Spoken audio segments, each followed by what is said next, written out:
जंगीशाही मां खे ख़बर ॾींदा हलो मोहम्मद शफ़ीक जोखियो जी रिपोर्ट मुताबिक़ तालका ठठे जे यूसी जंगीशाही ऐं यूसी कोहिस्तान में उरड़ीअ जी बीमारी वबाई सूरत अख्तियार करे वई, जंहिंजे नतीजे में ॻोठ जी हिक ॿी माउ जी झोली ख़ाली। ॻोठ सालियो महमद बरफत जे रहवासी पोरत अब्दुल जब्बार बरफत जो मासूम पुटु 10 साला नाले झुंझार बरफत खे उरड़ीअ जे मर्ज़ में मुब्तला रहियो। संदसि वारस खे से जंगीशाही रूरल हेल्थ सेंटर खणाए विया। रूरल हेल्थ सेंटर जे डॉक्टरनि मकली सिविल अस्पताल रेफर करे छॾियो हो।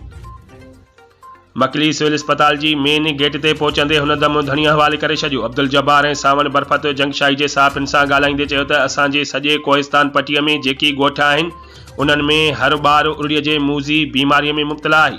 यूसी जंगीशाही यूसी कोहिस्तान में केतिरा ई मासूम ॿार मूज़ी मर्ज़ में मुब्तला थी विया आहिनि, पर अञा ताईं सिहत खाते को बि नोटिस न आहे वरितो। कोहिस्तान वासियुनि सिहत खाते जे आला अख़्तियारनि खां घुर कई आहे त कोहिस्तानी पटीअ में डॉक्टरनि जूं टीमियूं मोकिले बीमार ॿारनि जो इलाज करे संदन हयातियूं बचायूं वञनि।